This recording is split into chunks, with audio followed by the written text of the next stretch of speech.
All right, super. We'll call tonight's meeting the September 1st meeting 2020 of the Wabasha City Council. Begin with the Pledge of Allegiance. Pledge allegiance. Pledge allegiance to the flag of the United States of America and to the republic for which it stands, one nation under God, indivisible, with liberty and justice for all. Well, it's a beautiful night to be on a Zoom call, but I think this is still the right thing to be doing. I was starting to think through the pragmatics of the process by which we'll hire an administrator, and in my mind, we're conducting in-person interviews, but I guess that's all really subject to council's debate. So this is going to probably be the strange part, is transitioning to cooler weather here and figuring out how we regroup on safety measures and keep ourselves sane. So. We do not have a guest speaker, right, Chad? Do we have anybody? We do not. Okay. So now's a time for public comment, and I'll just say, because we've had good attendance in recent meetings, both on our Zoom calls as well as at our budget meeting, just to establish rules of order. We conduct council meetings within Robert's Rules of Order. We have a public comment period at the beginning of our meetings where we welcome the public. I don't recall having this kind of participation when we hosted in-person meetings. Maybe we need to change our cologne or something, but if anybody wants to make comment now, you're more than welcome to do that. We'll give a moment for that. Otherwise, you need to have one of council invite you to speak. So in terms of questions that there might be with regards to our process, we'll have a long, healthy debate about the process for hiring an administrator. If you have any comments, you can certainly make those. If you have questions throughout the meeting, unless you've already asked for council to call you to make those questions, we are happy to receive those questions. I mean, we do have a chat function, so if something is very unclear, you can utilize that. I'll try to keep my eyes on that, but we would otherwise expect that council would have its debate without interjection from the public. But honestly, those questions are welcome. All of our emails and phone contacts are on the city webpage.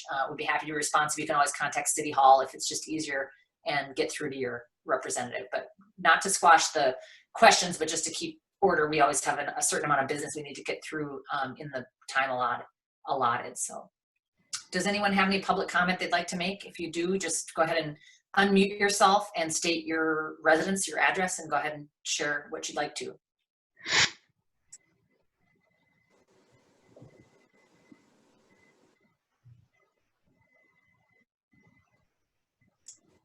Okay, I'm not hearing anything. If you're trying to make a comment, you want to unmute your own screens, the little red microphone with the slash, click that. Otherwise, we may not have any comment. I'll give it another couple of moments here.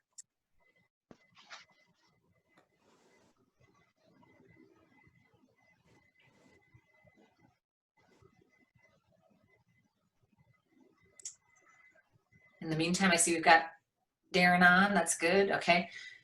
All right, I'm not hearing any public comment. If you have issue with that and you're not able to somehow unmute yourself, you can certainly follow up again with City Hall or with any of us directly.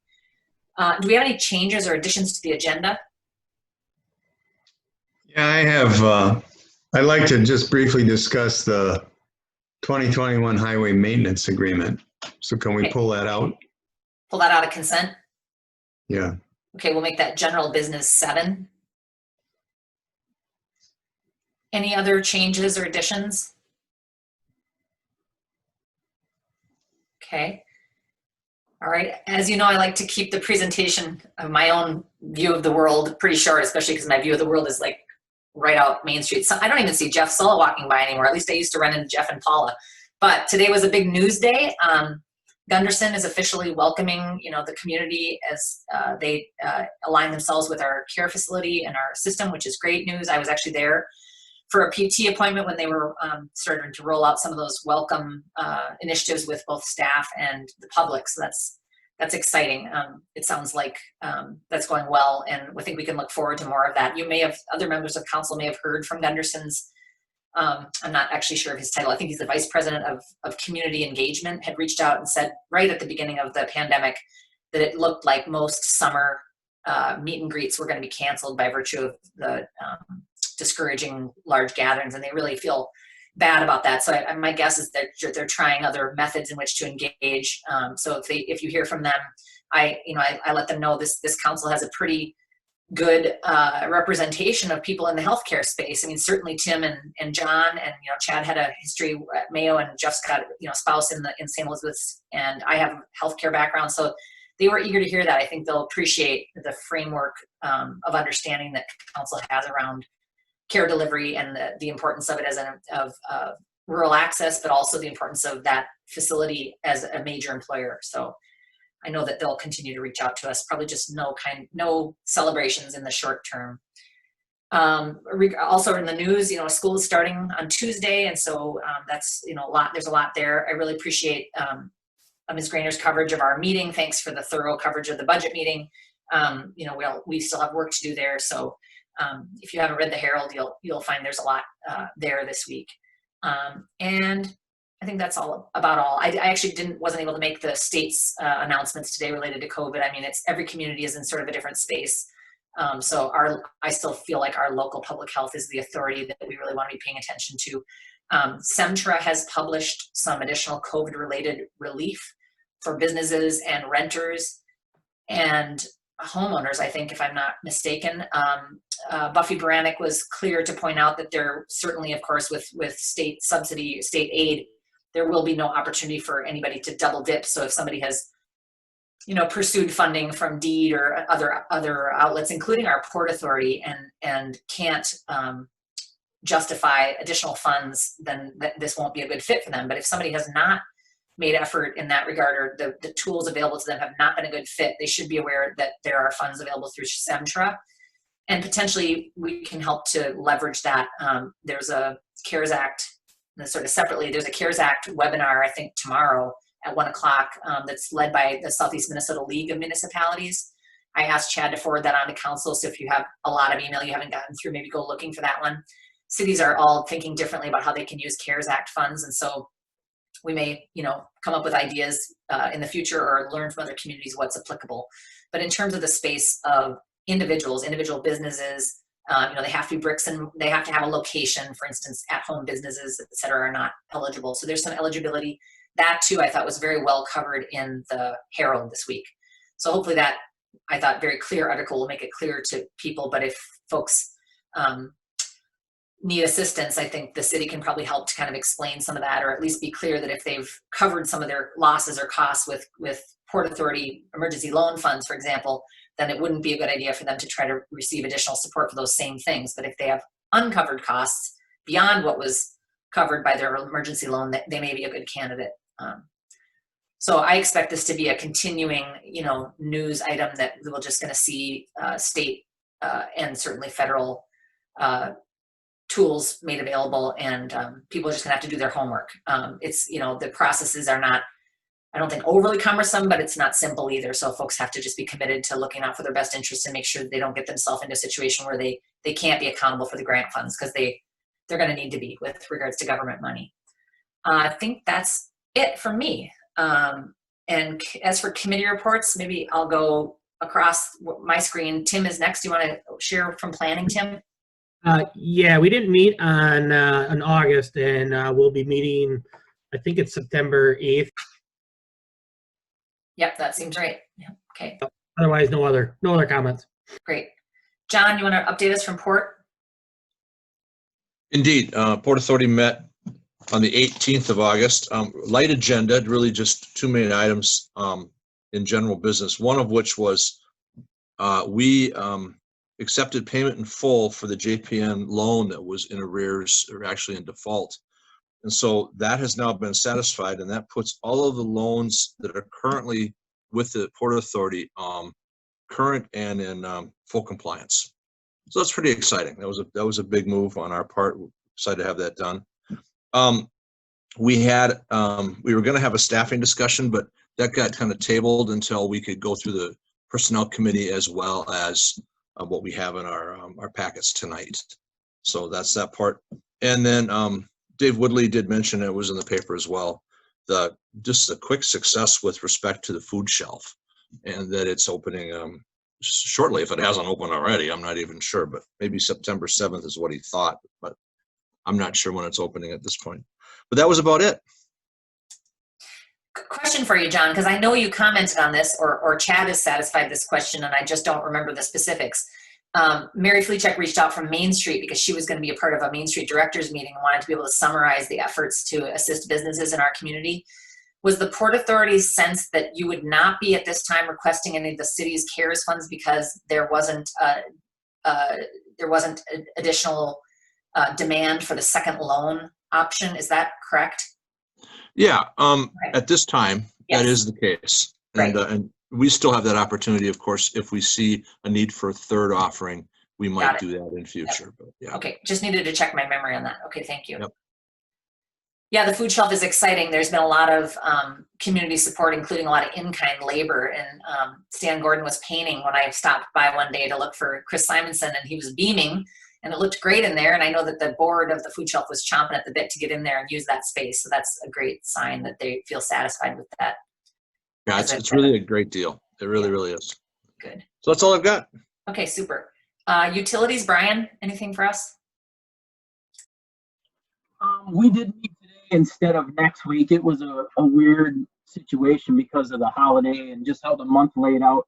Usually we meet before council, and the way it shook out, we weren't going to meet before council. So we decided to meet today instead. Nothing crazy today. We're taking a serious look of aging equipment and aging vehicles that you just have to do to keep it cycling through. Because if you put it off for too long, pretty soon you have 5 or 6 things you got to replace all at once, which is never a good thing. So we're trying to be diligent about replacing equipment as it goes. Just on a different note, I just wanted to say thank you to Chad on our agenda tonight. We're talking about getting a new city administrator, but I wanted to personally thank Chad for everything he's done. I think you've done a great job. And sometimes when news like this happens, we have to respect privacy, and we can't release information, when we know it until everybody's ready to share. So things get out, people talk. And I just wanted to remind the public that city staff isn't the place to go to confirm rumors or to try to get more information. At the very least, you can call a council person to talk and find out information if you're hearing things you're concerned about. So, but their time is, what they're doing in the office. So just wanted to throw that out as well. But that's it. Yeah, that's what we signed up for, right? So again, anytime we can always handle questions or thoughts as this process moves forward. I think about it a lot every day because it's an important hire, and so even my own thinking on it is evolving. So thanks, Brian. And who have I missed? I don't see any other commissions. Tony, do you want to help us get up to speed with parks and streets? No meeting on both fronts, Mayor. It's been pretty quiet on the meeting side. We're just knocking out some stuff that's been on the list for 3, 4, 5 years. That's about it. Nothing really major to report. Sure, and if there's anything else you want to share, Tony, I mean, we got some updates as part of the budget process, but if there's anything else you want us to know, you sure can. And same for you, Darren. Is there any updates? How are things going with emergency management? One thing that came up in the discussion about the budget is my interpretation of the CARES Act funds eligibility is that the interpretation is everything that anyone in emergency service has been doing is COVID response. So that was good for me to hear. That seems to streamline any debate that would need to be had about how funds would be utilized appropriately. Anything you want us to know about? Not really. I mean, emergency management wise, it's been pretty quiet, which is good. We just kind of been keeping up with public health and what things have been going on. We've been, the emails have been coming through and talking with Brenda, the county emergency manager, a little bit. Otherwise, things are pretty quiet on that front, which is good. And then flare wise, we finally slowed down here the last couple of weeks. Otherwise, our run volume's up about 35% over last year. So we've been pretty busy. A lot of that's been assisting ambulance, but it's still been busy for the guys, I guess I should say. Yeah. Other than that, we don't have nothing new for what's going on, or nothing that I can report. It's pretty much That's probably good news. it is. Yeah, great. I think I'm covering everybody here. Any other announcements or good news anybody wanted to share? Otherwise, we'll move on to the administrator report. All right, Chad, what do you have for us?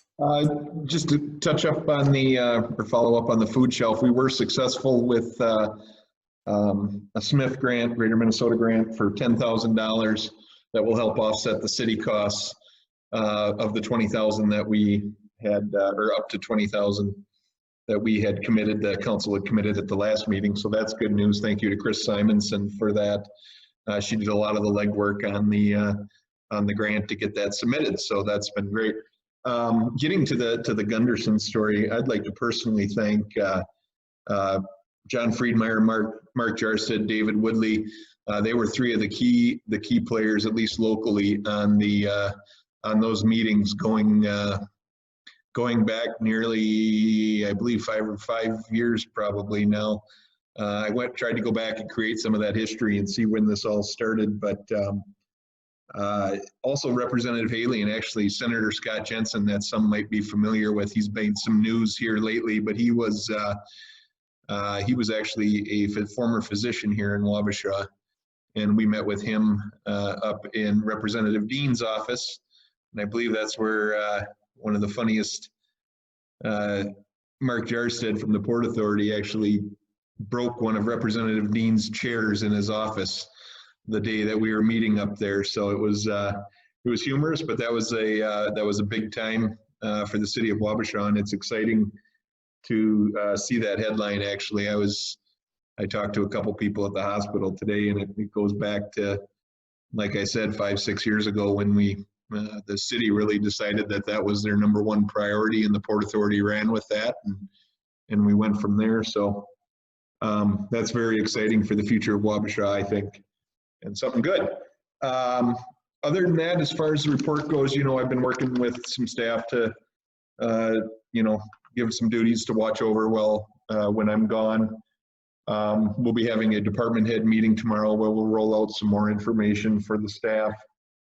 I think one of the biggest things that we've got going right now, as far as Tyler and I've been looking at the budget a lot.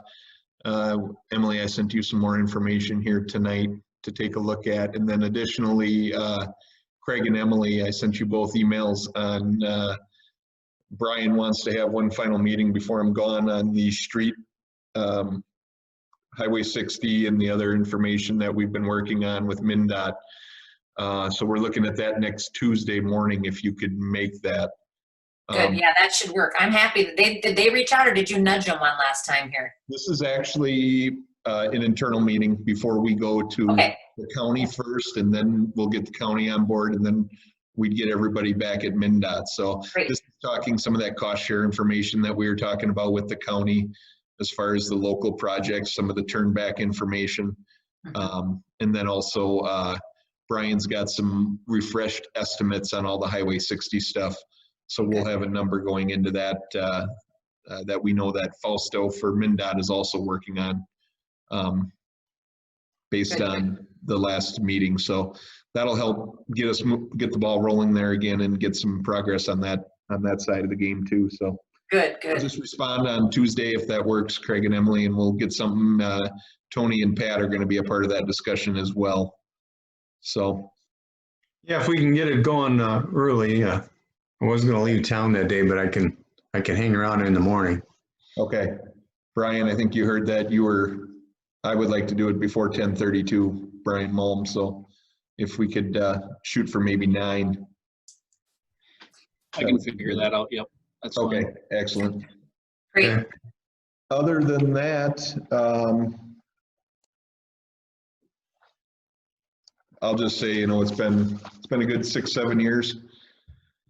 There's really not a time to say this at the end of the agenda, but I appreciate all the support. It's been fun working with the different councils.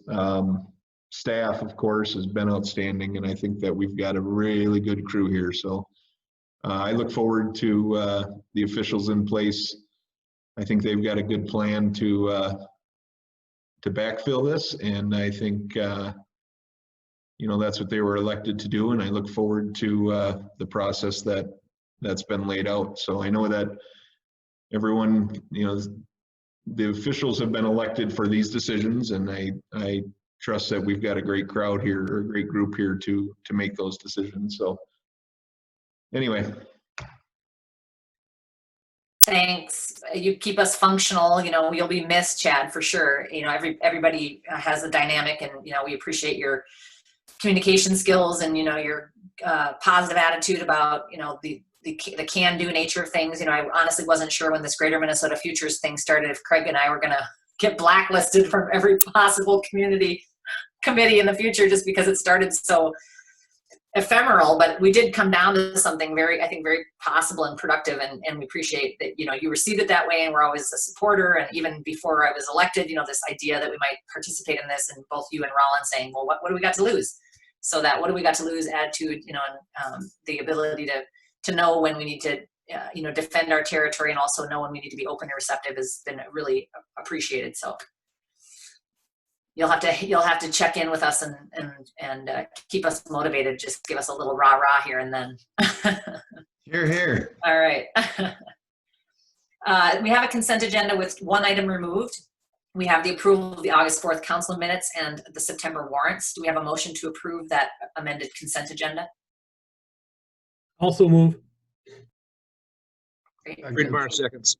Super. I think that was John. We have a first from Tim. We have a second from John. We'll take a roll vote. Solo. Yes. Woodley. Yes. Walrick. Yes. Moyer. Yes. Friedmeier. Yes. Falcom. Yes. Mayor Duran. Yes. All right. We have no public hearing. There will be, I'm just announcing this again in case anybody's tuned in after they read about the budget meeting of last week. There will be a public hearing related to our budget conversations, but it will be in the future, so that's to be determined. Under general business, item 1, we have the discussion, which I think is the critical piece here, discussion and potentially an approval of a city administrator hiring process. So in your packet, you'll see a pretty straightforward take on this. I'd like to give it some context, and I just raise your hand if you want to interject, because like I said, I've given this a lot of thought. I do a lot of hiring. I was really fortunate, as was John, to be a part of the hiring for the executive position at the National Eagle Center recently. That's given me a lot of kind of context to think about searching and hiring and attracting and hiring a leader to this role. It's a very important one. But long story short, we had a previously nominated 3-member committee with 2 staff positions who were convened to process the administrator performance evaluation. So John and Brian Woodley and I have been accustomed to meeting with each other. We seem to be able to make our schedules work. We started the debate, the debate about what could this look like, so that council has something to start from. Because I think just starting at what do we do, what do we want to do in this framework would probably lead to a 3-hour meeting. So because really there's a lot of kind of homework involved. So we teed up a couple of questions in terms of how must the process go, how could the process go, and then how might it go in terms of engaging as many relevant and experienced people in the process as possible. So if I can summarize it rather briefly, I think what we've come to conclusion might work, and there's a little caveat here in terms of my interpretation of the open meeting law. I still want to get a little bit of legal's take on this, is that we could create 2 essentially interview committees that would have representation from commissions as well as council. My thinking on that is just very pragmatic. We can't convene a meeting of quorum of council for sure without an open meeting. We may want to have an open meeting for these interviews. That I welcome people's thoughts on that. My experience hiring in the private sector, of course, is that it's never a public meeting. And so I'm accustomed to a type of an interview where the interviewers are very candid and confident and comfortable in the role. The candidate is hopefully very candid and comfortable in the role, so that they can really get to know us, and more importantly, we can really get to know them.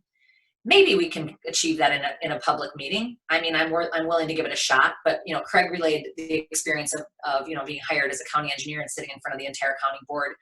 And to me, it would suggest that a rather stilted process ensues. I mean, we're a pretty personable group, and I think the commissioners that would participate in this would be committed to establishing the right tone as well. But one aspect of this that's not solid in my mind is whether we would have these advisory committees meet and then make recommendation, because ultimately that recommendation and the discussion of whether we want to make a hire is absolutely subject to open meeting laws. So full council needs to vote on that. But I welcome people's thoughts on this, especially if you've participated in a recent, interview of your own, or you've participated in the hiring process of, an executive level person. I think we want to engage staff. I reached out to Flaherty and Hood, Brandon Fitzsimmons, and he's our regular contact relating personnel issues. And he said, absolutely, it's recommended that staff are engaged. We don't want to saddle staff with the sense that this is their responsibility to make the hire. That's definitely council's responsibility. We also don't want to put someone in a position where if they're the person that they would like to see advanced is not hired, that they would already have sort of a potential conflict with a future supervisor. So I definitely want to engage staff and hear from them about the qualities they want to see and involve them in the process where it's appropriate, without expecting them to saddle the decision making on this hire, because that lies with us. Let's see, what am I forgetting? The timeliness of it, I can certainly personally commit to getting right on this, and whether that looks like screening resumes and CVs, or more than that, potentially reaching out and calling people with some initial questions. If others have some experience in that regard and want to volunteer for that role too, that would be fine. Chad feels comfortable with the actual applications coming through to a point person on staff, so that we as elected officials aren't engaged, expected to engage in dialogue with these people before we've even screened them and decided whether we want to have an interaction with them. We are, kind of thinking even within our small network of that group of people that convene ad hoc, and thinking there's a few people we would definitely reach out to. And if you're in a role where you can think of others who have management experience that would be applicable to an administrator role, I think we should be encouraging the use of your own networks, as well as other networks within the community, people who've had good experiences working with others they think would satisfy the requirements of the position. That seemed to work well with staff, with the positions when staff recently were hired. There was a great pool of candidates for both of those hires. So I think we wouldn't want any less from our leadership roles. That may take a little time. That's the part that's unclear to me. I don't feel concerned that we'll get good candidates. Again, all the hiring I've been participating in recently, including a CEO role for our National Eagle Center, had a great pool of candidates. That wasn't the issue, but I'm a little concerned that we would not be overly optimistic about the time frame in which we can actually get somebody to commit to the role and be here. So one other thing I'd like to talk about is, and we can make this recommendation and let a group convene to discuss how this would actually happen. But I'd like to have people thinking about the need for an interim or not an interim.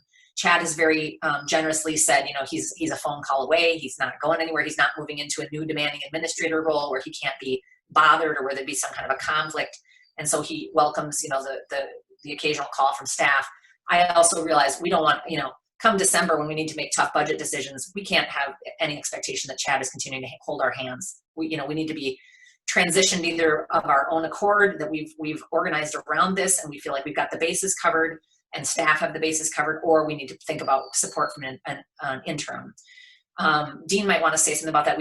He recollected that he was involved when an interim was hired. So that's something to think about. As for process tonight, there's essentially a checklist that Flaherty and Hood has provided. When you hire administrator, you just need to do this laundry list of things. It's about 2 pages long.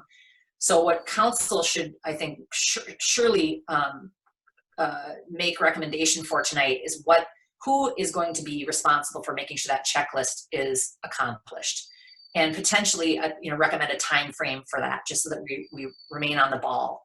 The nitty gritty of it, again, that Flaherty and Hood memo, which Brandon was very willing to share with us, is just the to-do list. And we also have a lot of really good support from the League of Minnesota Cities in terms of a handbook about how to do this. And it's just a more drawn out version of what Flaherty and Hood provided. While there's Flaherty and Hood's is like essentially a checklist of things, the League kind of explains some of the rationale.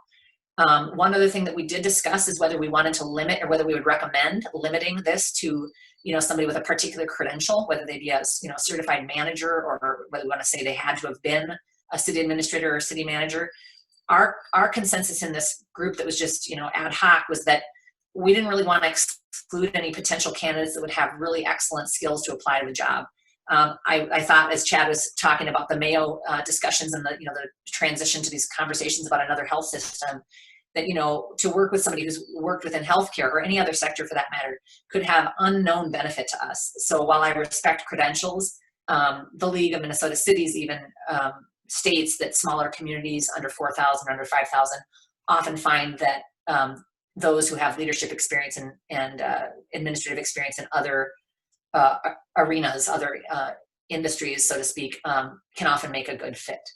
So I feel comfortable. We talked about this sort of intuitively, and then I read the League's guidance and I thought, okay, well, that's good to know that that's basically their understanding. What am I missing? Sorry to rant a little bit, but I had kind of had this outline of the process in my head. But Chad and Brian and John, were there any other kind of high points that I missed or that you think are important in the context of the discussion?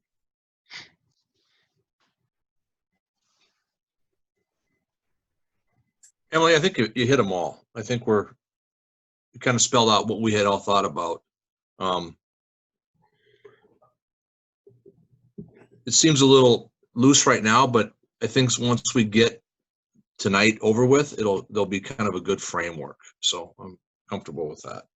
Yeah, that memo from Flaherty and Hood, essentially, it really is a very useful, to do in terms of we have to compartmentalize these activities and make sure they're happening in parallel.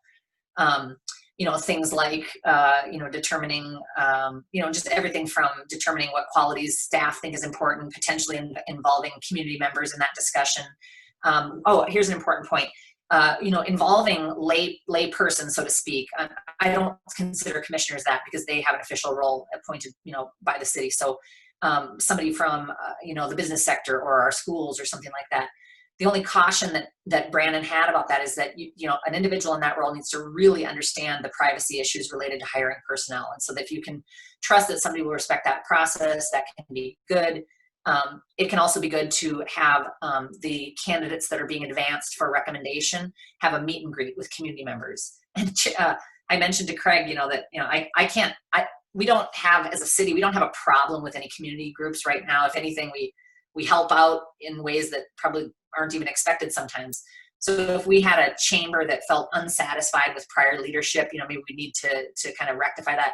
We have good working relationships across the board, is my understanding. And so I don't think anybody would feel left out if they weren't invited to the table. At the same time, it's always good to hear from those community leaders. I would like to pick the brain of our superintendent and say, especially with this has been quite the year in terms of government, involvement in people's lives, especially in the private sector where people, for the most part, didn't even have to think about government funds.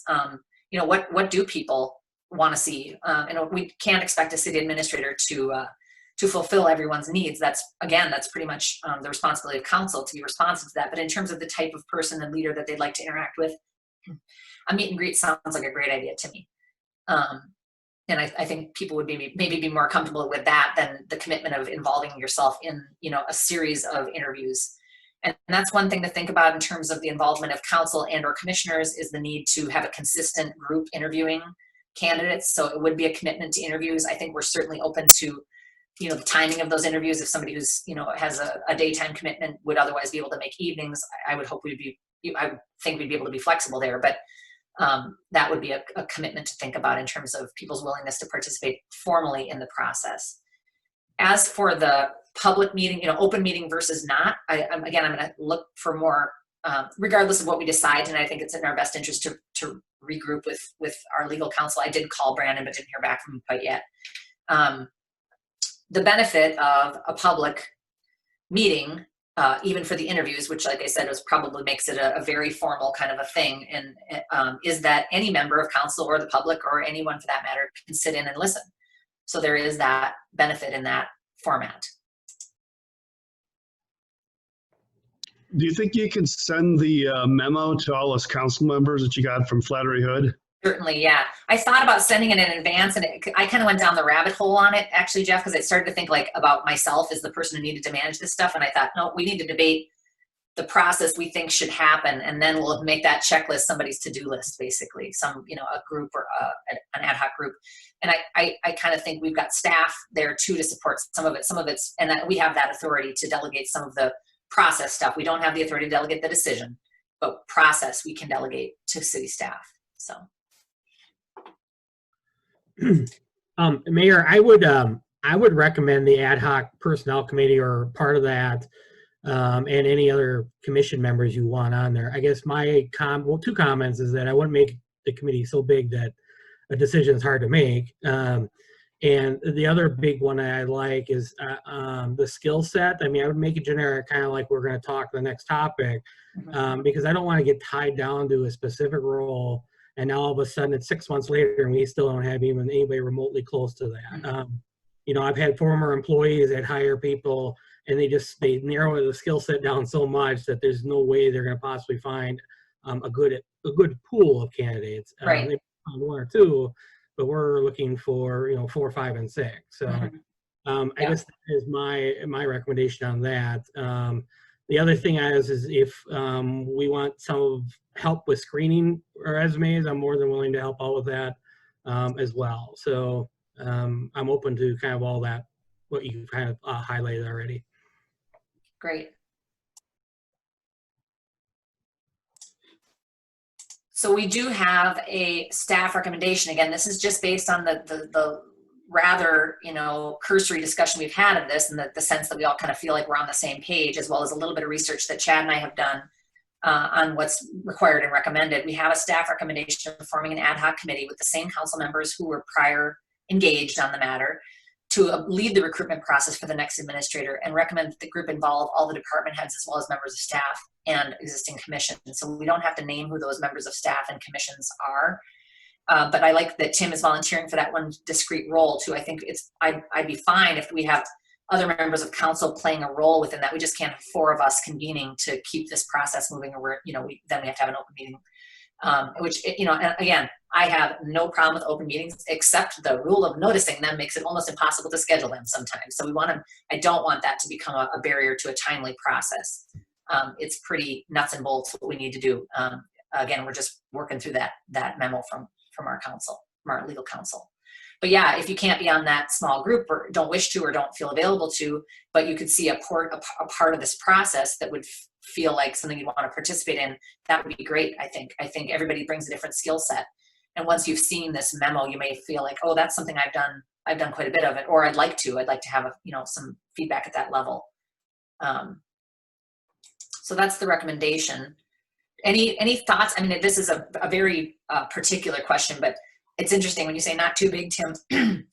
Does anybody have an instinct about how big is too big of a group?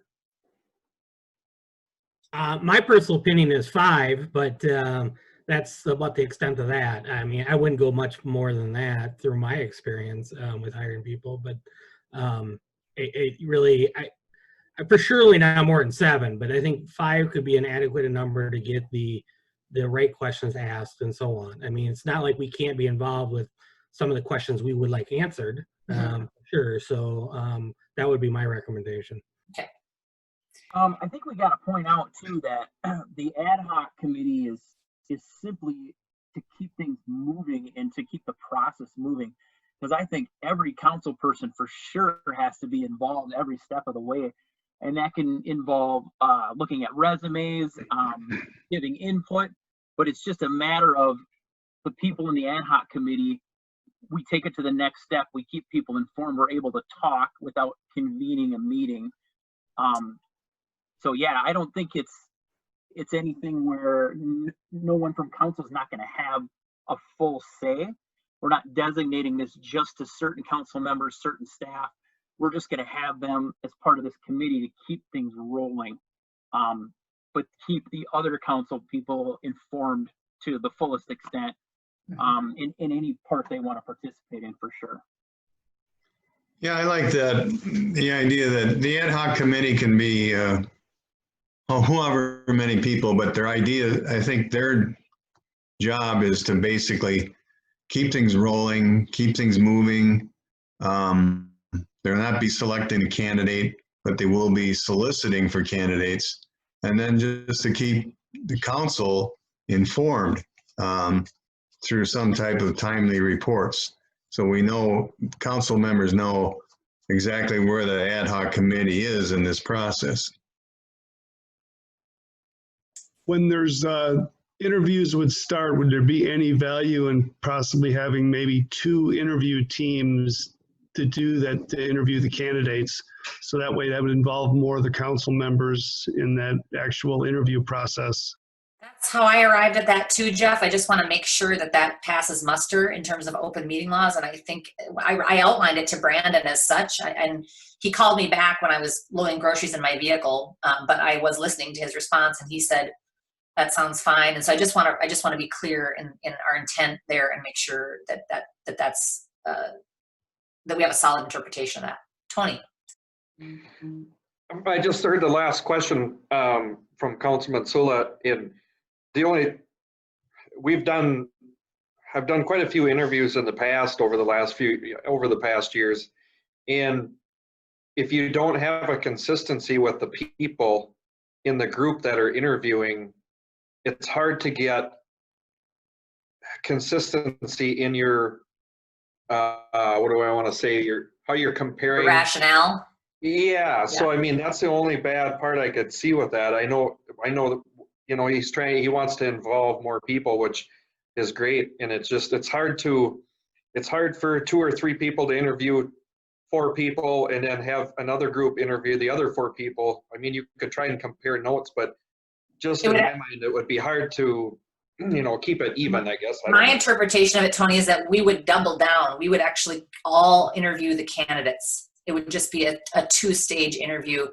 And, you know, I was just thinking through the pragmatics of this too. And that too, I think Brandon can comment on, because he knows what cities are doing. He's advising a whole bunch of cities on this. So if he says, that's just not practical, I see your intent, but it just gets to be difficult, you know, I'm going to respect that opinion. But what I think Jeff is saying is, you know, it allows more participation formally, and it, you know, it puts somebody through the ringer twice, but, you know, I can see some merit there. You know, that's the reason second interviews exist, is you're kind of looking to see some consistency. I don't want it to be a serial thing where they're drilling down further, you know, where the second group is drilling down further. It's essentially just 2 interview groups conducting the same interview, so to speak. We use different questions, but, you know, there'd be the same questions for all candidates would be applied.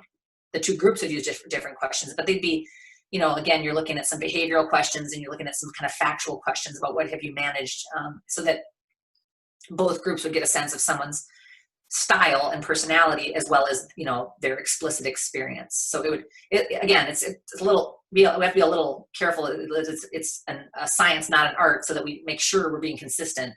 But that was my same initial take on it, Jeff, was what if we did 2 groups, then we can have more participation. So I'll look forward to, I mean, if council feels strongly about that, that should be part of the recommendation tonight. But if you want to just assume that the group will take that comment and those thoughts seriously and incorporate it into the discussion, we've already kind of debated that, and that seems to have some merit, as long as it's that we're following the rules, and that we're not, you know, there's not some kind of unintentional barrier that we're going to run into that Brandon would recommend we avoid by virtue of his knowledge of other cities. So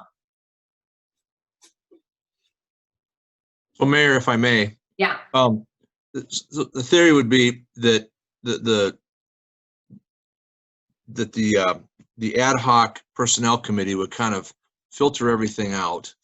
There would be 2 interview committees, one probably more weighted on policy and overall aspect of the job, and then maybe one that's more about the concerns that maybe department heads and different commissions would have. We'd score them, so some kind of an equal scoring using the same questions, each committee having their own questions, but using the same questions as you'd mentioned. And then the top 2, top 3 would boil out of that, and at that point brought to the council for decision, or or concurrently council. And interesting to do the meet and greet thing, and I don't know if you do that with the final 2 candidates. That's not something I've experienced. You and I, we've been involved in many different styles of interview processes, and Mhm. that'd be new to me. So You know, I I don't know thought how of that when would he, fit in. yeah, when he said it, I thought, oh, that's kind of akin to the way that they allowed the candidates for the Eagle Center CEO to meet the staff.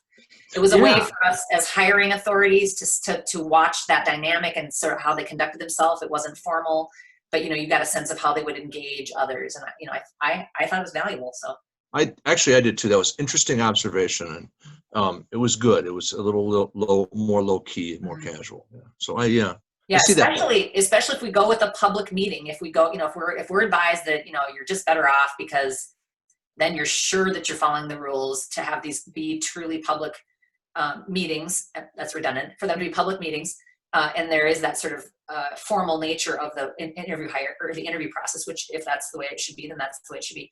Then we would have that meet and greet where the person can be personal. Yeah, the meet and greet. No decision is made in that meet and greet. It's just Right. It's really so. Yeah, but the interview process is private. That's what I want. That's what I want Brandon to weigh in on. I'm just so used to it being private. You know, in my world, interviews are very private. And here's a real practical reason. Let's say somebody fantastic from another major employer in town wants to apply for this position. I wouldn't want them to feel discouraged by virtue of the fact that they may not get the position, and now their employer knows that they were thinking about moving on. And so that in and of itself, to me, I'd hate to see us be limited to people who feel like they can't afford the chance that they would apply and not get hired in their current employment.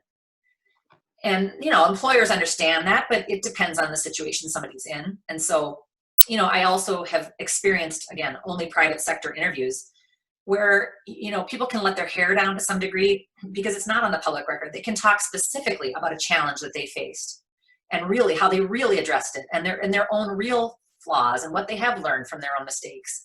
And I think that's really important to hear those things. I find it hard to believe someone would be able to be real candid in a public meeting.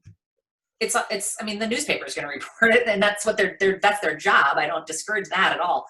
But I find that the need to get real with a candidate and let them be themselves is especially important for leadership roles.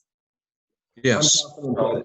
I'm confident that Brandon's going to come back with that. Every other administrator role that you see advertised, it never becomes public until there's finalists. And I think that's the process that is a better process to follow. I've been a part of some of these meet and greets. I've been a part of it with the other candidate. Now, yeah, fun. That is a different deal, but it shows, you know, how someone can act professionally with, you know, with competition standing right next to you. So, but I would say too that I would recommend that you go the two groups. It'll be consistent. I think that's a good process that was talked about. I like the meet and greet. I think that's a good idea. And then go from there. A lot of the rest of it is real nuts and bolts. It's very important, but it's pretty much spelled out. Mr. Mayor, I just want to say I sat on 3 administrations interview processes. One was Chad Shyrock, Aaron Reeves, and David Schmidt, and they were all private. I'm not comfortable with the public interviews. Yeah, that was going to be my last point. Is as elected officials, that's when those interviews happened. You guys were elected to run them with that process. So I think it's fair to the candidates, and I'd hate to discourage candidates based on something being public. I know mine was public. It was as public as can be. And at the end of the day, things weren't exactly, I mean, I was asked to leave the meeting when it was an open public meeting, which didn't really make much sense, but I was asked. You have to read the minutes about the part that you left for, though. Right. Mayor, I will make that motion to authorize the ad hoc committee to kind of set up the process and for the hiring of the city administrator. Okay, do you want to make it, Tim, as stated with those existing members, or do you want to amend that to include anybody else? No, with the existing members, that motion will and I'll second it. Okay, we have a motion from Tim. We have a second from Dean. After lots of rambling by me, do we have any discussion? The only discussion I have is that intern administrator. We did that one time, and that was, I think that was between I don't know, before David Schmidt, And I think he was a retired administrator from Lake City, and he filled in for, I think, 2 or 3 months only, and it worked out pretty good. But if this council and the staff think they can do the job, I'm all for going that. Chad, what's your opinion on the staff and so forth? I mean, we have a fairly new staff except for Wendy there, and but Dean, I'm glad you asked. The toughest part of leaving this job is the staff that's here right now. I think we have, and I ain't lying here, we got some of the best in the area. We've done, it's been a lot of work to build the staff. You know, things looked a lot different 7 years ago. We've restructured departments. We've brought in different people. Other people have succeeded in the position and moved on to greater things. So I think we have the staff here. I'm not going to look for any type of pay or anything, but I've told our staff that I want to, you know, I want to be there for them. I do not want them to feel abandoned in any way, and I will simply just be a phone call away. With what I'm getting into, I feel I can fill that. And like I told Emily, Mayor Durand, I said that, you know, it takes a day to get an interim in here if you need to.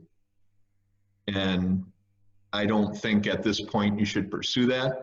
I think it's the right call to allow the staff to continue to do their things. Wendy's certainly in a position to step up and field a lot of the, you know, the stuff that comes into City Hall. She can delegate it as such. Tony's in a role that he can handle all the outside stuff. Chief Stark deals with his things, you know, without a lot of interaction from me based on just the nature of the work. So I think. Yeah. Part of the reason I brought it up, Chad, was because my question earlier today to the mayor was, what if the Corps calls up? Who do they talk to? And it was mentioned that Brian would step in. Yes.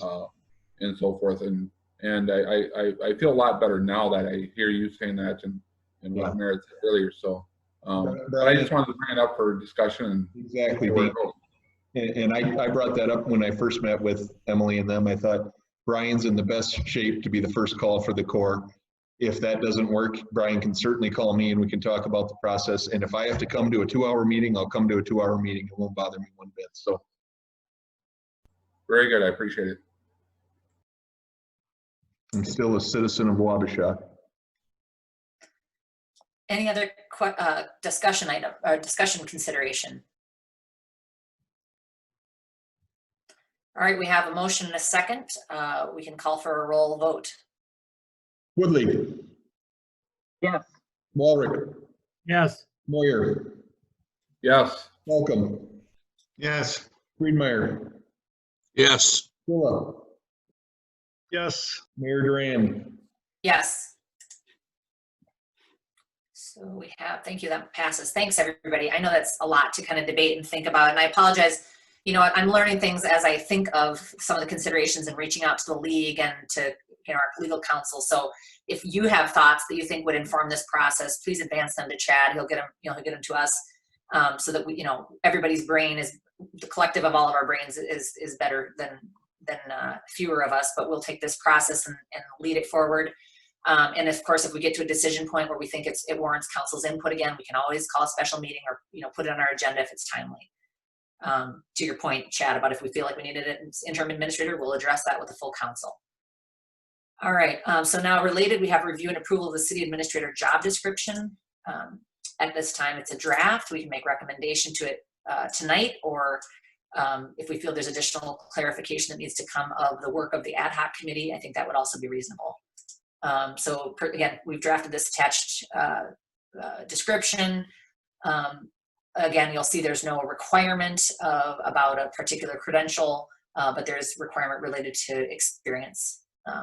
Do we have a motion at this time to approve this city administrator position so we can get to a discussion if needed? I move. I second. We have a first, I think, from Tim, second from Jeff. Is that right? Sorry, I moved out of my Zoom screen for a second. Yep. All right. Do we have any further discussion? Yeah, I've got a question, and they call for a bachelor's degree in business administration. Do we want to specify business administration?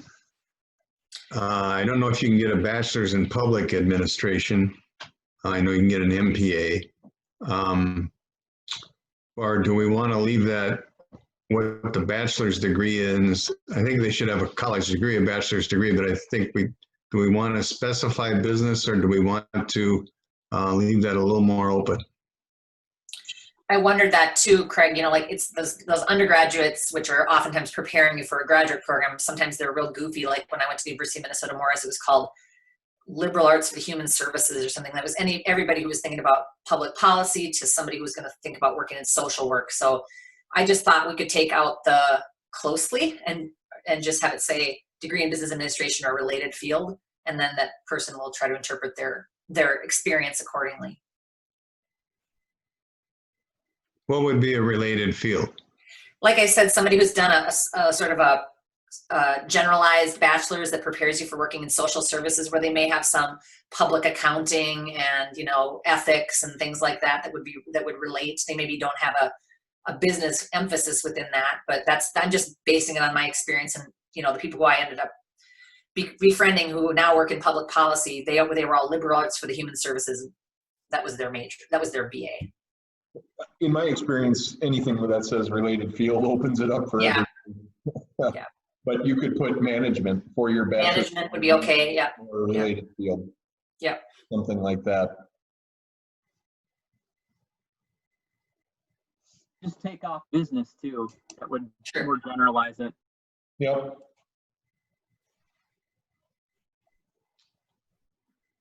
Yeah, I think if we say administration or management.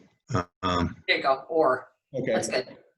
And we don't need a specific motion for that. One thing I think that's specific that we should talk about and make sure that at least at this point the council's on board, and that is removing the executive director role of the WPA, which used to, the Wabasha Port Authority, which used to be in the job description.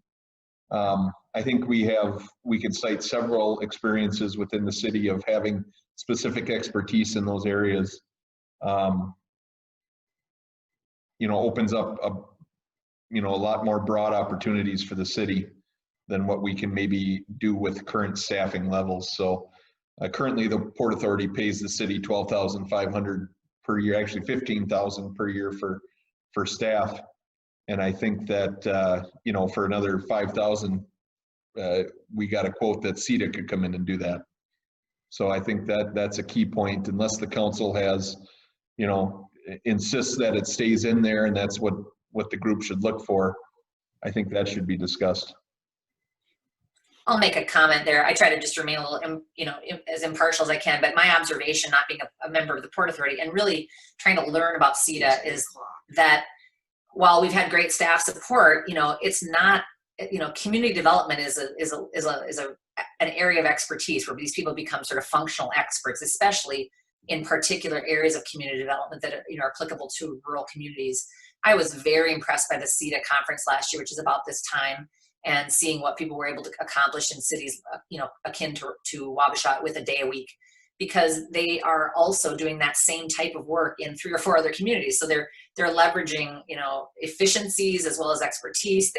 They're aware of a broad array of grant opportunities, and they're banging out the applications for the individual communities that they feel it's applicable for. So just by virtue of them, you know, working in that space full time, those CETA folks I think they probably tend to be a pretty good value. And just, you know, they're elevated at a level of community development that's happening regionally, which I don't think we can expect our city leaders to be at that, you know, in that space. That's just been my observation as an outsider. If I may, Mayor, you know, sitting as the president of the Port Authority now for a number of years, this is something that I really very much think is a good idea. And I reflect on, you know, the depth of service we get from Bolton and Mink, the depth of service we got from our previous planning service, the depth of service we got from People's Co-op, People Services, whatever it's called. We don't have that opportunity being isolated. And if we can have someone like CETA come in and actually focus on economic development, it just becomes, another opportunity for the city.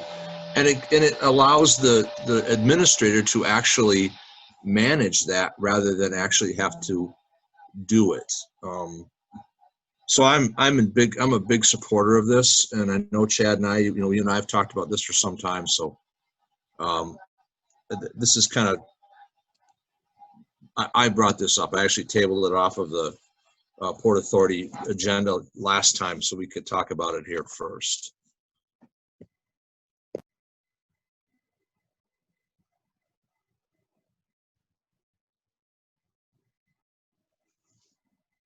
Trying to unmute you.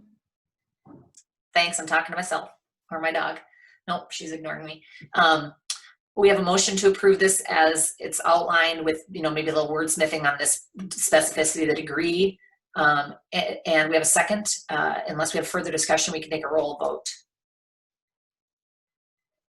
All right, I hear none, so we'll go roll call. You're muted. I don't hear any further discussion. I was just giving everybody a little extra time. We are, I think, done discussing, and we can take a roll vote. Friedmeier. Yep. Welcome. Yes. Sula. You're muted. Sula. Yes. Woodley. Yes. Walrick. Yes. Moyer. Yes. Mayor Duran. Yes. All right, thanks. This is, thank you, everybody. This is important stuff. It's kind of creating opportunities for us to regroup on some other priorities. So, change is hard, but it usually affords some opportunities too. Next on our agenda is the pay estimate, the final 2019 street project, which is in the amount of $17,181.56 to Rochester Sand and Gravel. The details are in our agenda. We could entertain a motion to approve that pay estimate, which is pay estimate number 5. Brian, do you want to, is there anything specific that you want to? You want us to know, Brian? No, I guess I'm happy to answer questions. This is the project from last year, your mill and overlay project. This is also the project you received the local road improvement program grant for, a little over $280,000. This is basically just releasing the final retainage. Once you make this payment, the 2-year correction period or warranty period would start on the project. So if there are any issues within the 2-year period, the contractor would be obligated to correct those items. And you do have a performance bond that would cover you for anything that would occur within that 2-year correction period. So any questions? All right, I think you've prepared us in the past to understand this. Thank you, Brian. I hope you've noted also that once again it finished below the bid amount by 60-some thousand. That is worth noting. Absolutely. Thank you. Do we have a motion? Do we have a first? I think I heard somebody, but I didn't catch who it was. It was me, Moyer. We have a motion from Dean. Do we have a second? I'll second. All right, we have a chorus of seconds. I saw Brian's hand go up. We have a second from Brian Woodley. We will take a roll call vote. Walrick. Yes. Moyer. Yes. Woodley. Yes. Sula. Yes. Friedmeier. Yes. Welcome. Yes. Mayor Duran. Yes. Okay, we have next on general business 10.4, approving the 2021 preliminary budget levy and a call for a public hearing on December 1st, which will be here before we know it. As everybody remembers, and I know Dean's caught up, he wasn't able to join us, but we have the budget breakdown in this agenda packet. And so there's a resolution again also attached setting our preliminary city budget and our property tax levy for 2021 and setting the dates for the required truth and taxation hearing. And we have to do this by September 30th. So if we can't make an agreement, agree on this tonight, we'll certainly need to call a meeting. Then the final budget will be considered for adoption on December 1st. And as we all discussed in the last, in the budget workshop, we can set this rate at this time. We cannot move up from here. We can only move down from this initial levy. So we have the resolution before us. Do anything else you want to say, Chad, because you won't be here as we finalize this process? Anything else we should be thinking about as we act on this? I think people just need to, that the 8% is a number that we're throwing out there. Again, it can't go up from there. It can only go down. We certainly expect it to go down. As far as the net effect of the 8%, with the decertification of TIF 3, we will open up tax capacity within the city of Wabasha. We've also had significant development over the last 3 years. I think we're up to 26 new home permits in the last 3 years. And I think if you ask anybody that, they wouldn't guess near that. So all that is good stuff as far as how that will impact the taxes. So like I said, I think with the TIF 3, if your home values or property values are not changing, I would expect that the net impact would be about 5% at the 8% level. Again, then again, with just the simple growth, I think the net impact would probably only be about 3%. So I think the budget discussion was our first, or was a very good, one of the best budget meetings I've been to as far as feedback from council members, and things went good there. So that's all I got. Great. So we have that resolution in front of us, and we can entertain a motion to approve this resolution, setting our 2021 budget levy and dates for truth and taxation, which is December 1st. Do we have a motion? I'll make that motion. We have a motion. Great. We have a motion from John. We have a second from Tim. We'll take a roll call vote. Oh, I'm sorry. Do we have any further discussion? Sorry. This is Meyer. Yeah, go ahead. I have some comments because I didn't make the meeting. Sure, sure. Got the days mixed up and I was in bed. Anyway, I just want to put forward that I would like to see us stay at the 2019 levels, except for where we can't. For example, the new police hire, health insurance, PPE expense, and so forth.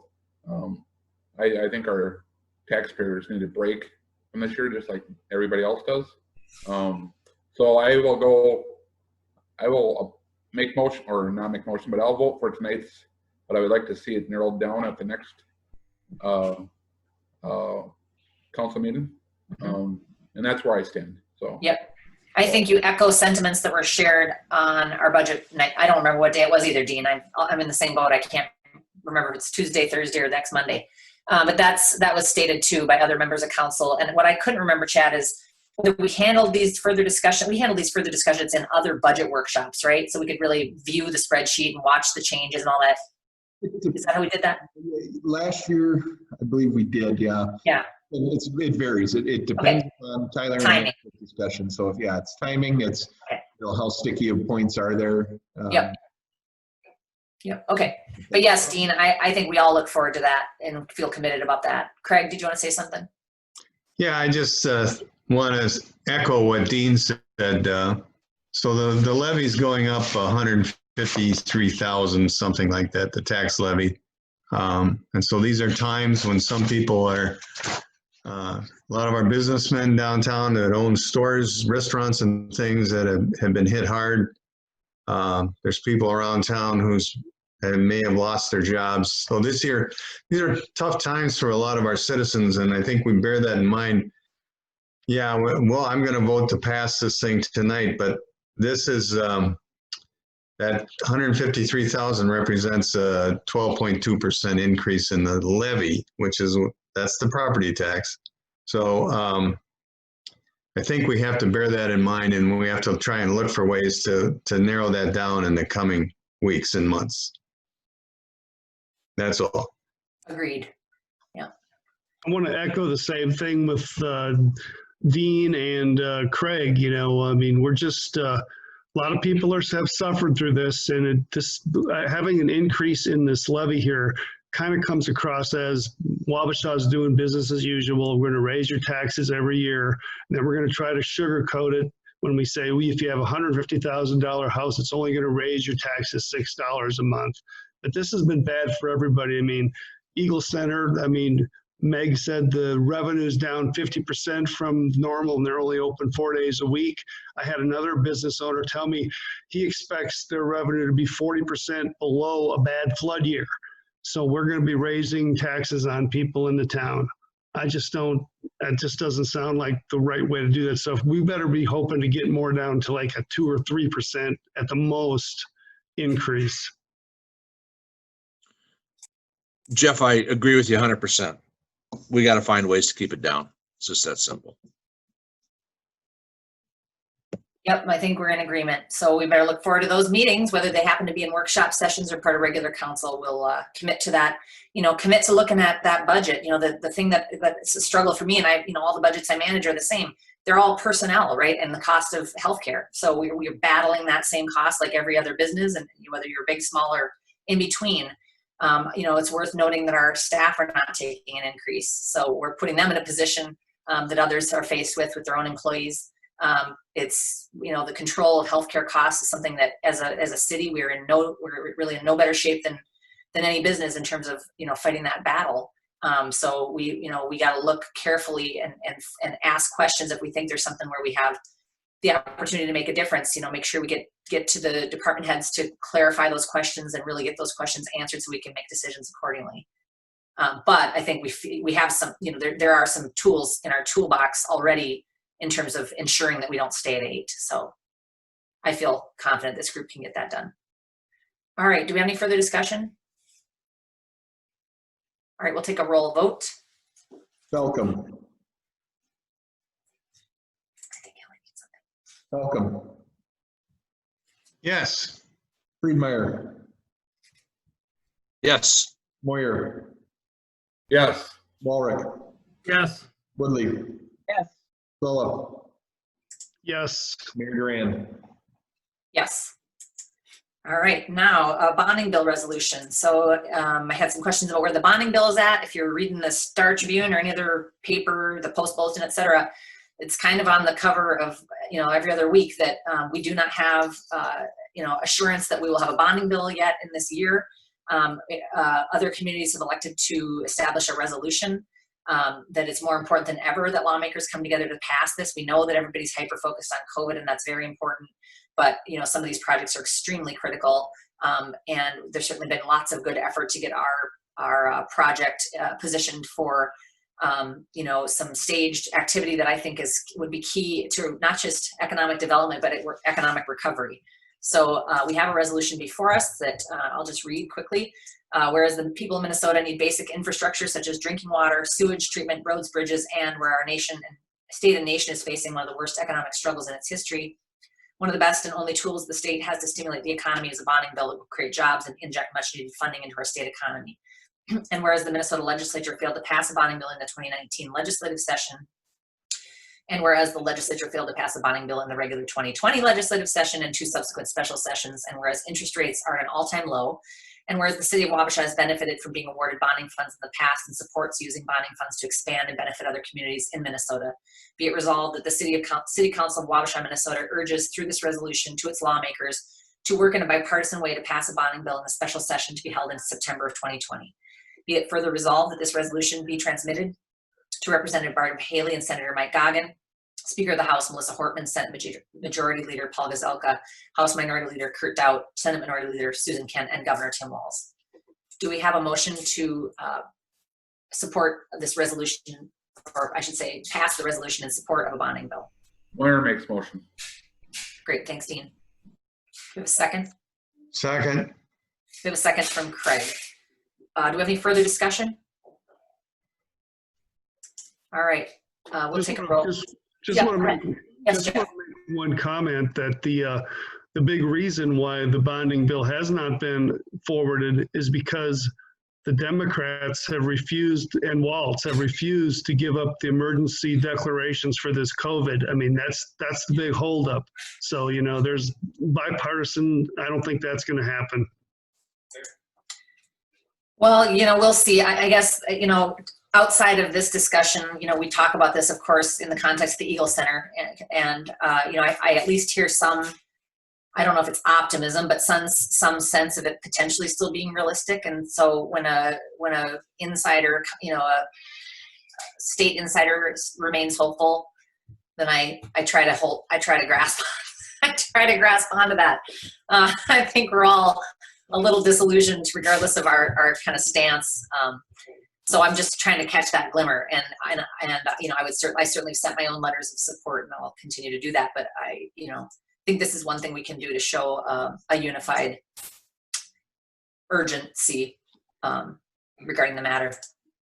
So we had a motion, a second. Do we have any other comments or further discussion? All right, we can call for a roll vote. Walrick. Yes. Woodley. Yes. Swallow. Yes. Moyer. Yes. Friedmeier. Yes. Malcolm. Yes. Mayor Durand. Yes. All right, our next item, I do see Tony is still able to join us. We have a discussion related to a new pickup truck for Public Works. Of course, you recall any purchases over $2,000 require approval by council.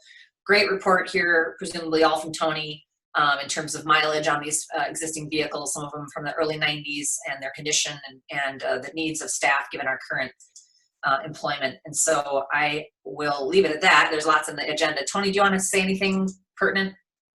I tried to get, like an overall picture of every pickup that we got. I'm sure you've seen them around town, but there's ones that you've seen and ones that you probably haven't seen, and some of them that sit, for a few months of the year. But, I don't want to have guys in the shop, 2 or 3 guys working on one pickup, trying to keep it running for days on end.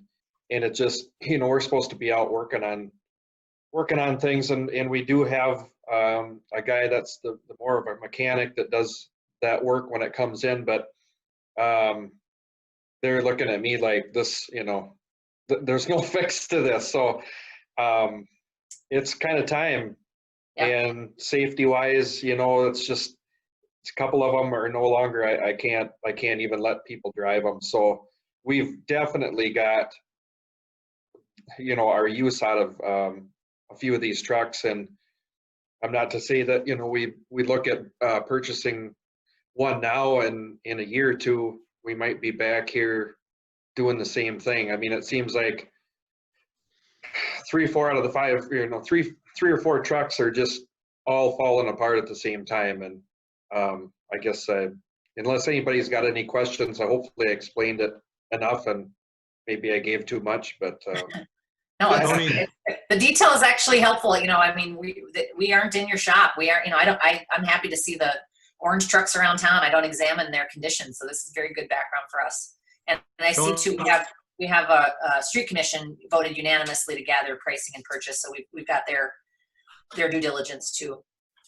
My only question is, did you check the state contract, and how does the bid prices compare to that? Yeah, so when I contact a dealership, they go through their process of purchasing it on a state contract. And so whether it's Chevy or Ford or Dodge, they contact who they need to, and that's where they get their price from. So I don't have to go to the state to do that. I leave it up to the dealerships to do that, and it's like that on every piece of equipment that's bought new. I'm not sure how they figure that out, Craig, but the Heffernan Ford one, they didn't even have a price back for the 2021 pickup for the state bid price yet, because for some reason either Ford's behind or the state, and so that price was a guesstimate. But both of them trucks have a state bid discount applied to the price. Heffernan is a guesstimate. The GM from Bush's, that's what they're going to give us. So, well, I think I bought a few, and it works the same way, but they usually reference a contract number on their bid, and it's worthwhile to check that. Okay. Tony, I got a question. This is Dean Ware. Yes, sir. Hey, Tony, have we ever looked at like purchasing used ones for a third of the cost for 4 or 5 years or whatever? And is that possible? Is that feasible? I'm just asking. We did back in 2009.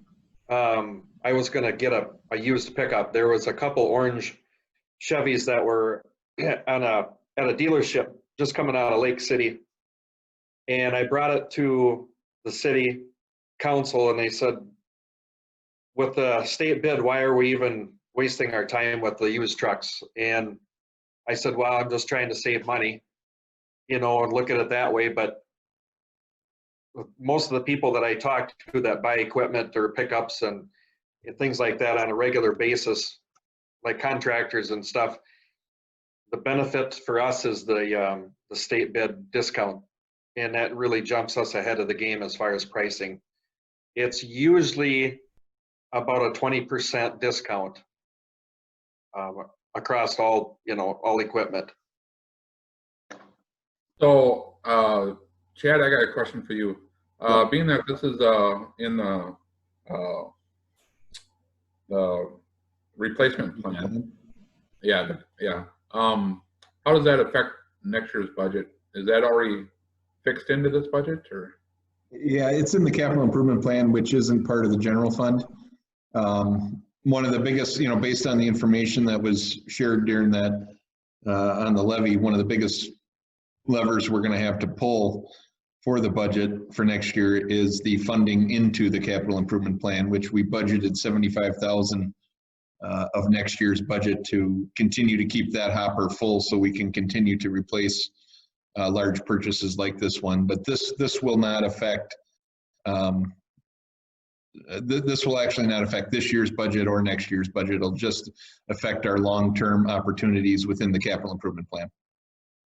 Yeah, and I think we worked pretty hard to get that capital improvement plan in place, multiple councils and stuff. And right, and it's a living, breathing document that changes every day. In fact, this truck has been kicked a couple years out from where we had originally had it in there. All right, I just want to make that clear to the public. So, yep. Thank you. And thank you, Tony. Very good. Yeah, I think the detail is very helpful for us, Tony. It's good to keep us appraised. So again, we have a committee recommendation, unanimous out of streets, and we have a staff recommendation to purchase this truck. Do we have any? Do we have a motion in a second? We can always have further discussion. Also move. We have a motion from Tim. Do we have a second? I'll second. Great. We have a second from John. Now, any further discussion or questions? Yeah, I just wanted to explain. I was going to initially oppose this purchase, but I did not realize that the last time we got a new pickup that we actually purchased was 2009. Correct. I thought it was just like 2 years ago. So, but that was that one that we got for free. So, so that was my mistake. 3 years before I moved here, so it's been a while. All right, thank you. Okay, we have a motion and a second. If I hear no further need for discussion, we could have a roll vote. Do we have any final comments? Yeah, I just want to say maybe going forward, though, we ought to still keep buying the you buy used option available. Probably save money down the road. Well, I wondered about that, Jeff, as Tony mentioned that there's a few of these. So, while I recognize that the value of that state discount, maybe we keep all options open so that we can not get you guys in a difficult position and find ourselves in a difficult financial position to replace multiple vehicles. I have been watching the federal surplus, and they just changed it on me. I got to get an all new login in it. They changed the whole program, but there is pickups on there, and they're all over the United States. So it's kind of, I got to pick and choose, but those are pretty darn good deals. But like I say, there's nothing been really close. So that would be a very viable option as well. So I do keep my eye on that, even for other equipment as well. But I'll certainly keep on the lookout. Very good. Anything further? All right, we'll take a vote by roll. Walrick. Yes. Fulop. Yes.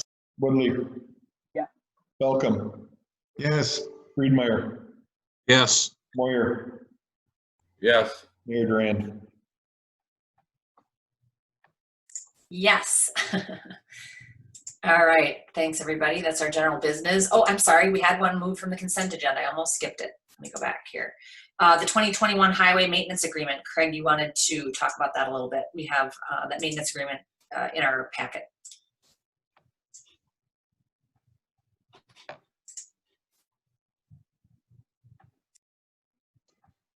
Now I'm unmuted. So back eons ago when I was with the county, we did these same things, these maintenance contracts. And I know that at the time, the cities complained that the amount of money that the county allocated to that isn't enough to cover the actual maintenance that occurs. And so Tony, you can jump in here anytime. I'm thinking that this is still true today, that the county just paid to plow streets and sweep them, but they didn't pay for anything else at that time. So I don't know, I think it's probably true somewhat today. So I'm thinking,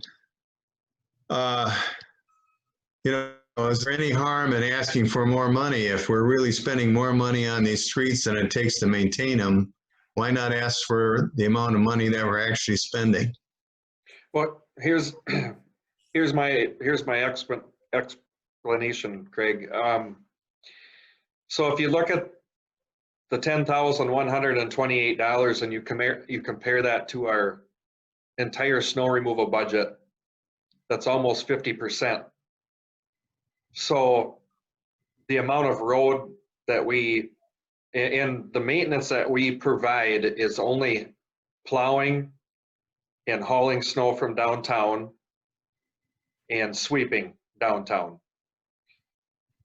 When you look at what we have to do and what we get, I have argued before, and it was said, okay, then you need to show me or show us why we need to pay more. And just by looking at our entire snow removal budget of being $20,000 to $22,000, and we're getting paid $10,128 from the county, I would not argue one bit. I think at the time when I was looking at it, Wabasha was spending more downtown on the city county highways downtown because they were removing the snow totally and not just plowing to the curb. And the county at the time, the county commissioners at the time felt that that was a luxury. But having owned a building on Pembroke, there's no other alternative. That has to be hauled out of there. There's no place to put the snow. And the same thing is true for Main Street. There's just not a place to plow it to. So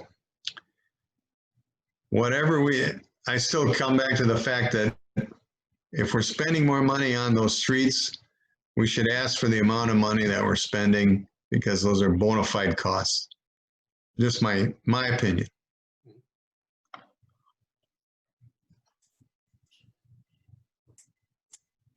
Any other questions for Tony or thoughts?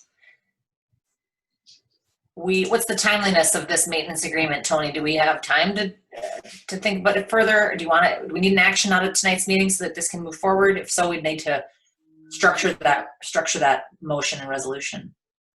Let's see. Performing the above described maintenance activities in the listed roads from January 1st, 21. I'm not sure exactly what the submittal date for this is, but I can tell you just by looking at, okay, so we have 25 miles of streets in town, and they pay us that amount of money to maintain 1.8 plus probably 2.5 to 3 miles, so I mean, I don't know if I would even waste the time on trying to compare those numbers, because it's probably not going to work out in our favor. You're saying it's a tough case to make. Yeah, I mean, if they're, I know what Craig's saying. Yeah, the snow hauling, that adds up to probably be $2,000 or $3,000 a year. And there's streets that we haul snow off of that are not county streets. And so, there's not really much give and take there. And for me to spend the time and try to run the numbers to try to come up with extra funding is not, it's not feasible. Yeah, right. Hard to justify. Yeah. Okay, well then I think we could entertain a motion to approve this agreement and see how that falls. Do we have a motion? Just one more thing too.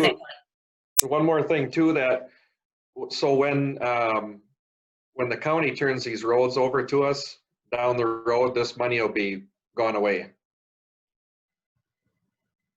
So I mean, when they turn over Bridge Avenue, Pembroke, Main, and 2nd Street past the VFW, when they turn those roads over to us and they become our responsibility, this money won't be coming in anymore. So we won't even have the opportunity to debate the merits of the agreement at that point. the luxury of the debate.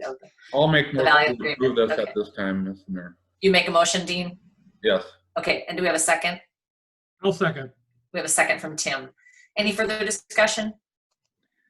Yeah, I'm just going to jump in one more time. So for 2nd Street, which runs from Hiawatha down to Pembroke and a little bit beyond that, we're talking about $1,300.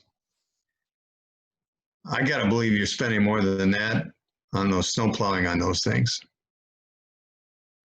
It's just that's what they're going to give us is $1,200, but I got to think that you're spending more than that. That just, maybe I'm wrong, but that just doesn't seem like a whole lot of money.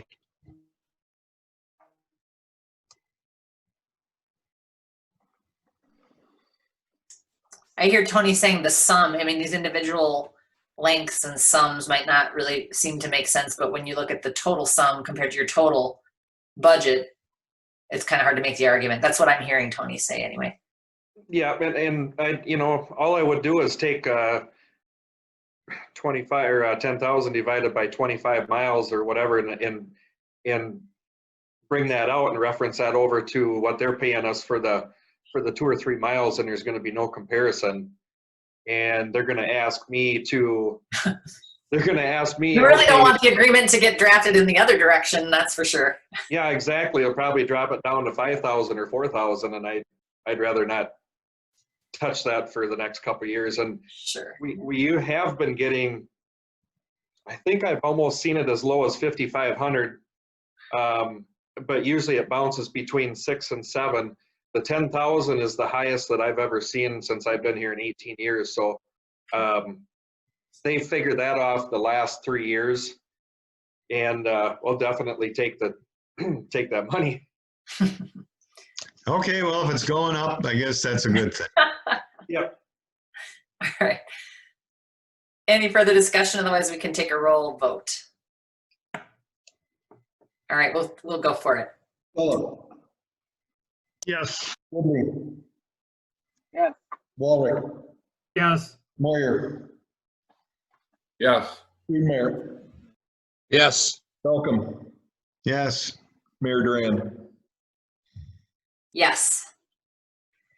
All right, our final item on our agenda is a resolution accepting the donations. We have some very nice donations this month again. Dave Kennebeck, $40 in memory of Ray Eversman to the library, also to the library, $50 from Roger and Diane Sandwick in memory of Judy McNallen, who they indicate was a loving first cousin and friend. To the fire department, $100 from Michael and Cynthia Tidkey. Do we have a motion to accept the donations? I'll move. Tim, I believe. Do we have a second? Second. We have a second from Craig, and we'll take a roll vote. Woodley. Yes. Walrick. Yes. Moyer. Yes. Mayor.